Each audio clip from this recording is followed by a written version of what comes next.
My dad works in B2B marketing. He came by my school for career day and said he was a big ROAS man. Then he told everyone how much he loved calculating his return on ad spend. My friends still laugh at me to this day. Not everyone gets B2B, but with LinkedIn, you'll be able to reach people who do. Get a $100 credit on your next ad campaign. Go to linkedin.com/results to claim your credit. That's linkedin.com/results. Terms and conditions apply. LinkedIn, the place to be, to be. We acknowledge the traditional owners of country throughout Australia and recognise their continuing connection to land, waters and culture. We pay our respects to their elders past, present and emerging. Welcome to This Song Is Yours. We're a music podcast that chats to artists, musicians and creatives on their songwriting craft and upcoming projects. I'm your host, Simon Fink, and welcome to episode 300. We did it. We finally hit the big 300. So today we're celebrating with a few things. It's been 3 years since we started the pod. We're celebrating 300 episodes with at least surely a handful of them maybe being good. But lastly, and definitely most important, we're celebrating the debut album of one of our favourite artists of the last few years. Today our guest is Holly Humberstone, and she's on the pod to celebrate her new record, Paint My Bedroom Black. It's a stunning piece of work and we're so excited for this chat. Before we do get to our conversation with Holly, please make sure you subscribe to the pod on Spotify, Apple Podcasts or whatever app you use, and follow us across all of our social media channels. Details for all can be found within the show notes of today's episode. Our guest today is Holly Humberstone. She's a singer and songwriter from Lincolnshire in England and has been releasing music since 2020. Throughout the pandemic and in the years since, Holly has been winning fans over with her heartfelt songwriting and confessional style lyrics. After releasing her first EP back in 2021, she took out the Brit Award for Rising Star, and she's also toured with the likes of Girl in Red and Olivia Rodrigo. Today, she's releasing her highly anticipated debut record, Paint My Bedroom Black. It sees Holly blend her unique sound of indie pop, singer-songwriter and alternative music all together for this gorgeous collection of songs. It truly is a beautiful record, so please do yourself a favour and listen to it after this episode. In today's episode, however, we're talking to Holly about her debut record finally being released and the multitude of feelings that must come with it. We discuss the sonics of the record and how she came to collaborate with artists like Ethan Gruska and David for some of these tracks. We also get into Holly's upcoming tour to Australia and what fans can expect. Paint My Bedroom Black is out today, and we've left links within the show notes on where you can buy the record and see her upcoming Australian tour dates. We also want to say a massive thank you to Samantha from Universal Music Australia for her help with today's episode. Here is our conversation with Holly Humberstone. I just want to be alone with you. I just want to be alone with you. Please welcome to This Song Is Yours, Holly Humberstone. Holly, hello. How are you going? Hey, Simon. I'm great. Thank you so much for having me. My absolute pleasure. Thank you so much for your time. I know it's an incredibly exciting and busy time for you at the moment. So I'm very, very excited that you're able to join us for today. Oh, of course. Well, thank you so much for having me on the podcast. This is going to be fun. I'm very much looking forward to it. I do want to get into the album, which is the reason for our conversation today. But there's one thing I kind of want to get into first.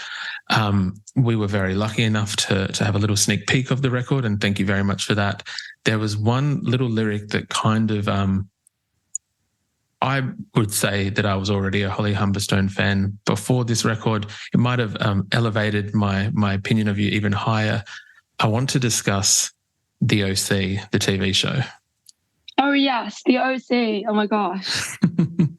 In the track Cocoon, I think it kicks off the song saying, are you free tonight to watch The OC? I do have to quickly ask if there's a favourite character or favourite episode or storyline that you have throughout that series. It's one of those things I used to watch as a really young kid, and I need to revisit it before the album comes out because I'm really not queued up on it like I should be. but I don't know. I need to go back and watch it.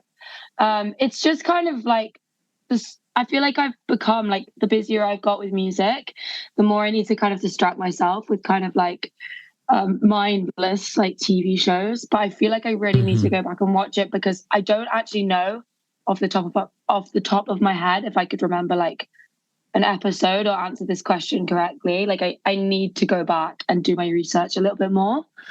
And watch the show like again, or watch a couple of episodes. But I do remember that I loved it. I can't remember specifics, but I remember I loved it. I'm not queued up enough to answer this question. I very much can respect that as an answer. And I feel that this album, the sonics kind of covered on it, it might fit into that kind of OC soundtrack kind of vibe as well. I think that there's a lot of moments on this brand new record. It is the debut record from yourself. It's called Paint My Bedroom Black. Firstly, congratulations on it. Thank you. Yeah, this record is fantastic. How are you feeling? I know it's probably been long in the making for yourself. How are you feeling now that it's coming out? Oh, thanks, Simon. I'm feeling a little like a weird mix of emotions, I think. Like, it's taken me so long to kind of get to this point, and the writing process for the record was kind of a little bit trickier at times. It was a bit more of a test, because I feel like I've already got a lot of music out, and I feel like I've got more to kind of prove, and like I felt like I was kind of in competition with myself to try and like, I don't know, one up myself a little bit, but also make it sound kind of like an extension of my older stuff. So not too like distant from that, but like, I don't know, like I'm really, really proud of every single song, and I feel like I put my heart into it. So yeah, I don't know. Part of me is scared because I'm not very good at taking any kind of criticism on the chin. And I feel like because my music is so like personal, and I put so much of myself into it, like I feel like I am kind of opening myself up to criticism, but like it's okay. I think it will be fine. I'm really looking forward to releasing it, and I feel like the fans are the most important people. So yeah, I'm really looking forward to it. On the other hand, as well, like it'll be really cool to release music again, and I am really proud of it. So yeah, I can't believe how soon it is though. Like it's really crept up. Look, in terms of the criticism, I don't think there's going to be any problem here. These songs are absolutely gorgeous, Holly. Oh, thank you, Simon. That's so sincere. Thank you. Of course. I would love to know, I guess, in terms of the ground that you're covering sonically on this record, because I felt that there were little touches of, there's indie rock in some, in Cocoon as mentioned. There was almost like little bits of, I want to say like soul or almost funk elements of instrumentation in the title track. Mm-hmm. When you were going into the recording of these tracks, they're still very much you at the core of them, but with all these little kind of different touches of different sonics. Were you going into this kind of wanting to try and push the envelope of what you'd already previously done? Yeah, for sure. And I think that was why it was a little bit of a challenge, because I wanted to create something that was like a natural next step, but I also had the kind of external and like internal pressures that I was putting on myself to kind of, I don't know, to be better and to write like more kind of commercial kind of pop music, because that's what I thought that the natural next step would be, or that's just kind of what I thought people would be expecting from me. So it took me quite a long time to kind of get anywhere with writing, honestly, in the beginning, because I was writing like really rubbish, like pop, like kind of poppier sounding songs, and it wasn't making me very happy. And so, yeah, I think the moment that I started to kind of chill out on that and just write what kind of came from the heart and not overthink it too much was the moment that I got kind of a bunch of songs that I genuinely really loved. And yeah, I'm really proud of it. But yeah, I definitely wanted to kind of branch out a little bit sonically as well, and push myself for sure. So yeah, I don't know. To me, the album feels kind of all over the place. Like every song sounds completely different. And I guess that is just sort of a good representation in my head. That's a good representation of the kind of emotional state that I was in over that kind of year and a half whilst I was writing the album, if that makes any sense. It does, 100%. In terms of what you just mentioned, I guess coming to that point where it did kind of finally click, do you remember what song it was that you wrote that kind of it started to make sense and there was clarity there?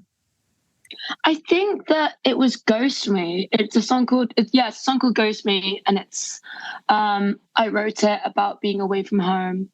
And I remember that, so I spent like a lot of last year on tour, and I like really love tour, and I think that it's like, for me, it's a bit of an emotional roller coaster, and there's some really, really high points, and then there's kind of also really kind of low points as well. I feel like they come hand in hand a lot of the time. I don't know. I'd find that I'd be in a new place every day, and it would be like a really like overstimulating kind of intense time. And then I'd get into my hotel room at night, and I'd shut the door, and it would just kind of be silent, and I'd be left to like sort of confront my thoughts and stuff. And I wrote quite a lot of little notes down in those sort of times.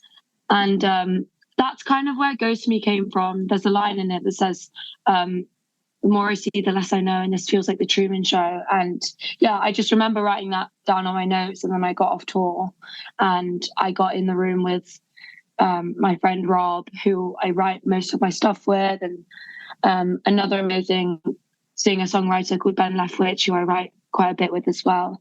And we wrote Ghost Me, and it was, I don't know, it was just such a relief to kind of get it off my chest, because writing is my kind of way of journaling. Like, I don't really write, I just write the odd sort of word or phrase down. And then, writing, when I get in the room, that's my time where I can fully just relax and kind of be myself. I remember writing Ghost Me, and I feel like I felt good about it all again, and got my kind of self-esteem back with writing. I don't know. I feel like for a lot of creatives, I think it must be the same. Like, I think we're all our own worst critic, and to me, I feel like I'm only as good as the last song I wrote. So, if I'm going through sort of a dry spell, it's really, really hard to kind of get back into the studio and motivate myself. I remember writing Ghost Me though, and being like, this is going to be a really cool album. I absolutely love that. Thank you very much for sharing that with us. Oh, you're welcome. That's okay. As you just mentioned a second ago, there's your songwriting partners, Rob, and I think Ben, who you mentioned. I know that for, I think it was 1 or 2 tracks on this record, you also worked with Ethan Gruska. And there is an appearance by the lovely David, who appears on this record, and we've had on the podcast. Very lovely man. In terms of collaboration and working with others, how do you find that process? Because as you mentioned, these songs are very personal and very intimate to yourself and your experience. And how do you find that process of kind of sharing it with them and working it out with someone else? Honestly, like, a lot of the time I find collaborations really, really difficult. Just because for me, as I said before, writing is kind of like my chance to kind of get everything off my chest and to kind of journal. So, for me, it's a really, really difficult thing to kind of go into the room with a stranger and kind of like pour my heart out and stuff like that. So I feel like it has to be the right match. There's a lot of amazing songwriters that I've worked with that it just hasn't worked with, and that's also okay, because it's not gonna kind of click with everybody and be kind of a natural match with everybody, and that's okay. But I honestly feel like to get the best out of me lyrically, I feel like I have to be really, really comfortable and relaxed. Otherwise I'm getting in my head and I'm thinking that I kind of have to prove myself to this person.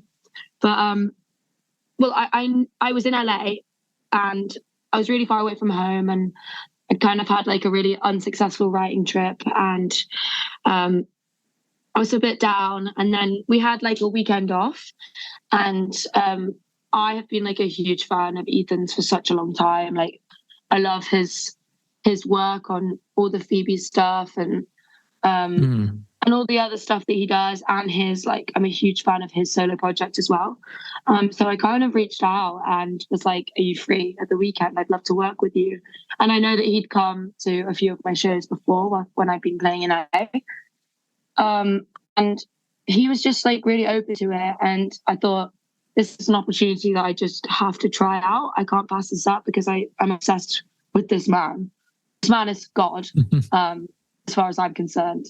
And yeah, we went in, and it was like such a relief after such a like tricky writing period and being away from home and stuff. It just felt like really, really comfortable and really natural.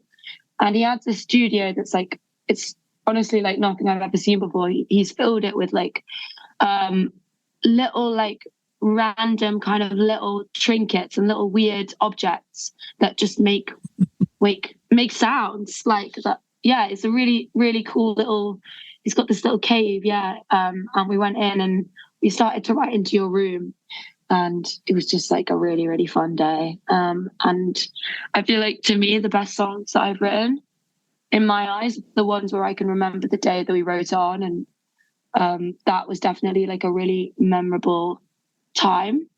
And then with David as well, like, he was another one that I was a huge fan of, and I was like, I've got to try this because I don't know when I'll get another opportunity. But yeah, he was in London, and I knew that because we're signed with the same label in America, and we have quite a lot of the same team. And so my team were telling me that David was coming over, and I was like, please can you get him to come and write with me if he has a spare afternoon? And he had a spare couple of hours, and then he came into the studio, and I'd had the title. This summer, Instacart presents famous summer flavors coming to your front door. Or pool. Or hotel. Your grocery delivery has arrived, sir. That was faster than room service. No violins in the lobby. Oh, seriously? Anyway, sit back, relax, and get delivery in as fast as 30 minutes. Starring your favorite snacks, drinks, and more. Download Instacart for free delivery on your first 3 orders. Rated H for hungry audiences. Offer valid for a limited time. Minimum $10 per order. Excludes restaurants. Additional terms and fees apply. My dad works in B2B marketing. He came by my school for career day and said he was a big ROAS man. Then he told everyone how much he loved calculating his return on ad spend. My friends still laugh at me to this day. Not everyone gets B2B, but with LinkedIn, you'll be able to reach people who do. Get a $100 credit on your next ad campaign. Go to linkedin.com/results to claim your credit. That's linkedin.com/results. Terms and conditions apply. LinkedIn, the place to be, to be. Super Blood Moon in my notes for quite a long time. And yeah, I don't know. I feel like we wrote a song about being away from home and missing people and feeling kind of disconnected from relationships. And I feel like he could probably relate to me better than anybody because he's away a lot of the time and he's traveling and has commitments with work that he has to prioritize, like me. So yeah, that was also another one that was just really, really natural. And yeah, just like a really, really fun day. And I feel like sometimes when I'm a huge fan of the person, I just have to push myself into it. And usually it's definitely worth it. Yeah, I love both of those songs. There's also another song on the album called Lauren, which I also worked on with Ethan. But yeah. They are fantastic tracks, and I'm glad to hear that obviously those collaborations did work out. I did hear, what was it? In my research, I kind of think that Into My Room was made, as you mentioned, like little trinkets. Was it like instruments that he had found at an op shop or a pawn shop? Exactly, yeah. It was just like little like random things that he picked up that made sound, like little like really, really old instruments or little kids' toys that made like pops, squeaks or something like that. Like honestly, it was like something from like an enchanted toy shop. It was so weird.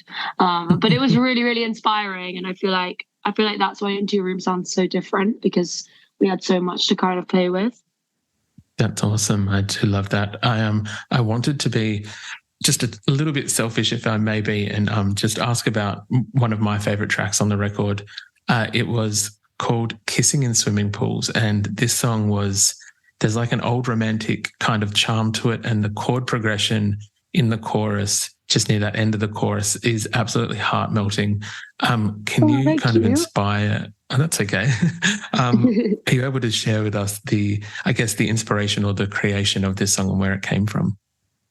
Yeah, so this song, I think it's also one of my favorites because it, I don't know, it's a special one. So as I said before, I was away like for most of the year, touring and stuff like that, which I loved, but it also meant that I was kind of neglecting relationships and stuff like that and struggling to hold down romantic relationships as well, which I really wanted, but I was so far away from home that I like really just didn't have time for it or didn't have like the spare emotional energy.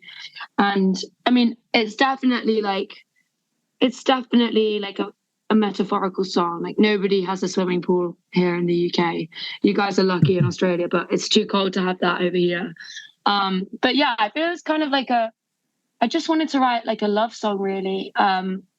And it was kind of just about this situation that I really, really wanted to make happen, but I just couldn't. And I felt like writing a song about it was my only way of kind of being present in it and kind of connecting to it. So yeah, it was a really, really cool day. Again, it was one of those that we wrote in a day, and we put like the demo in and then just didn't really change it after that too much. We just didn't really mess with it. We left it how it was in like its kind of raw form. And again, like we didn't really overthink the lyrics. We kind of just let it kind of just happen and fall out, and just went with how we were feeling, you know? And yeah, it was just like a really great day. I feel like it's definitely one of my favorites. I kind of like how kind of nostalgic it feels to me. It feels like a lot of music that I used to listen to as a kid. And yeah, I don't know, we literally put guitars on it, tambourine, some like really sort of spacey kind of reverby drums and some strings, and that is kind of it. We just left it as raw because I feel like the lyrics kind of called for that.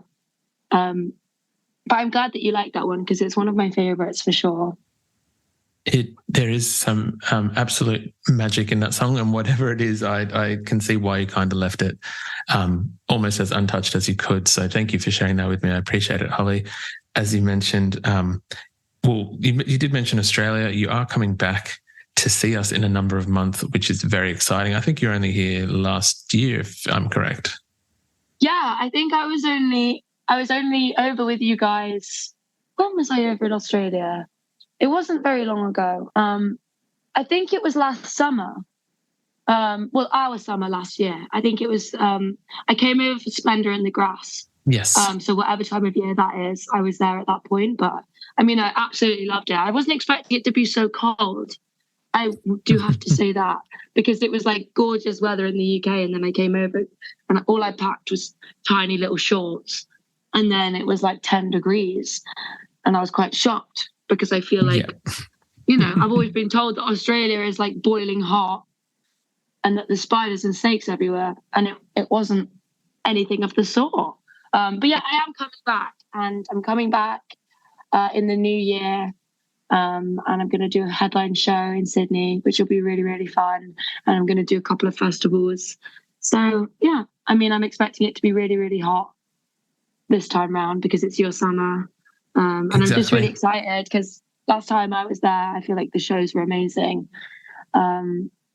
So yeah, I'm really gassed to come back. I can't wait. I know that there's a lot of people excited about you coming back. As you just mentioned, there is a headline show that I think will be announced by the time that this comes out.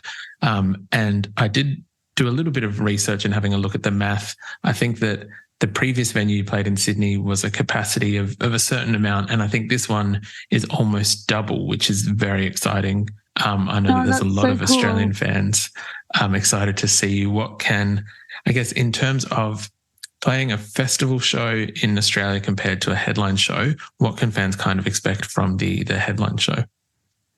A headline show, I think that for a festival, you never get like too long. I feel like you always get like maybe like under an hour. So I have to pick the bangers. But at a headline show, I really like playing the kind of underdog songs, which I feel like are fan favorites. Like, so I'm going to be doing a few of those, and I'm bringing a band with me this time, which is really exciting because last year when I came over, I was just solo. It was like a solo show. So I'm really, really excited for that, to have people on stage with me to kind of bring the songs to life a little bit more. But yeah, I don't know. I don't know what to expect. I think just let's just have a really fun time. I feel like, I really remember last year the crowds being like exceptionally amazing. So I'm really, really looking forward to being there, and just thank you if you bought a ticket, and I can't wait to come back and see you guys. Well, I know that there's a lot of people who have bought, I think, various tickets. There's Lost Paradise Festival, there's Heaps Good Festival, and there's the headline show. So you're covering quite a lot of ground while you're here. So I think lots of people have a chance or opportunity to see you. Amazing. Oh, I'm really, really excited. I can't wait to come back. I'm missing the taste of Tim Tams for sure. I've never tried anything like them, honestly. So I'm looking forward to that as well. Look, when you come back, I believe you're playing Heaps Good in Adelaide, which is where we're based. So we'll try and speak to the powers that be that have put us together today, and we'll try and get you some Tim Tams and other Australian snacks as well. So we'll make sure you're looked after. Oh my gosh. Thank you so much. You don't know how much I appreciate that. That's all good. Is there a certain track from the record that I think you're actually playing most of the songs now? Is there one that has you the most excited to play live, or that you kind of seem to be resonating with in the live setting? So I've done, like, here in the UK, I've done like a little mini tour that I'm currently on actually, where I'm going around smaller venues and doing kind of a lot of the album tracks acoustically, so that I can get kind of the lyrics and the stories across, which has been really, really fun. And I feel like I'm really excited for Flatlining to come out. It's one that I kind of shoved on the album as an afterthought kind of thing. I knew I loved it, but like I kind of forgot about it until these shows. And yeah, I don't know. It's just loads of fun to kind of play as a stripped back version. And I think that the production is really, really different for me. And I'm looking forward to like having a band and being able to play that live, because I think that's going to be really cool. But I don't know. Other than that, I feel like like we've talked about all the ones that I think are my favorites, like Kissing in Swimming Pools and Cocoon and Ghost Me. I think those three for me are some of my favorite writing that I've done. And yeah, I'm just excited for people to hear those, because I feel like those are the ones that kind of define the album for me, as well as Paint My Bedroom Black as well. Yeah, those are the ones that kind of define it all for me. So I'm really looking forward to people hearing those, and hopefully connecting to the lyrics and stuff like that. And getting to play those live will be really fun too. So yeah, I don't know. I'm excited for all of it. Look, I can very much appreciate that sentiment, Holly. I'm sure that there is just a multitude of feelings and kind of everything going on with yourself with this album coming out. And I know that there's so many fans excited for this as well. So I know that everyone is kind of excited about hearing the album, picking their favorite tracks, going through the lyrics and the liner notes, which I'm sure people are going to have an absolute ball with. So I'm very excited for this record as well. I will continue to sing its praises while you're here. I'm not ashamed in that regard. Thank you, Simon. That's so sweet. Of course, Holly, we would usually ask our guests what they're currently listening to. Is there anything at the moment that is on high rotation for yourself? Is there anything at the moment that's on high rotation? I will tell you that I can't stop listening to the new Japanese house record. Mm-hmm. I just think that Like, I think it's her best one, and I really have not listened to at times I go through phases where I just don't listen to any music, and it's kind of one of those times now, but that album has still been kind of on absolute repeat. I just think it's beautiful and the writing's amazing and stuff. So yeah, definitely the new Japanese house album. I think it's called In the End It Always Does. It's amazing. You should definitely check it out. An absolutely solid recommendation. What song is it? I think Morning News with Moona, or with Katie from Moona. Just an absolutely stunning track from that record. It's gorgeous. Yeah. I also think that the like closing track of the album is like heartbreaking. I think it's called One for Sorrow, Two for Joni Jones, and it's about her dog, and it's like so beautiful. Definitely don't listen to that if you're feeling a bit fragile, because it'll send you over the edge. It does come with somewhat of a warning, but an absolutely still a great recommendation all the same. Holly, thank you so much for coming onto the podcast and helping us celebrate 300 episodes, but also congratulations on Paint My Bedroom Black, which is the stunning debut record from yourself. It's out now. We'll make sure people can buy it in the links of the podcast, as well as tickets to your headline show. But yes, thank you again and congrats. Oh, thank you so much for having me, Simon. This has been really, really fun. And also congratulations on the 300th episode. I'm honoured to be a part of it. So thank you so much for having me.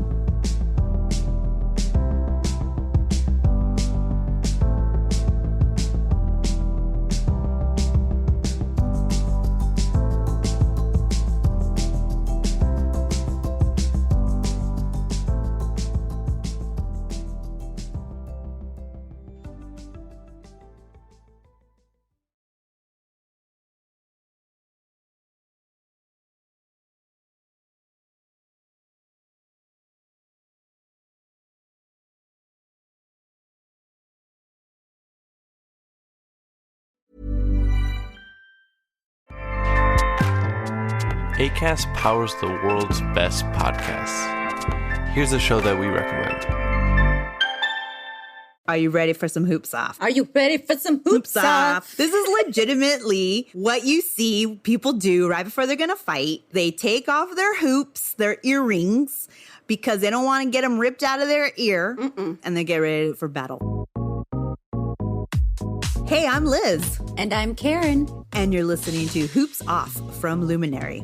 On this show, we take our hoops off to bring you the spiciest, the saltiest takes on each week's games. We'll also be reading books by our favorite players, reviewing Shaq-sponsored products. And of course, we'll be bringing the tea. Should I prepare the hot water? Oh, you better prepare the hot water. Please make sure to follow the show on your favorite podcast listening platform.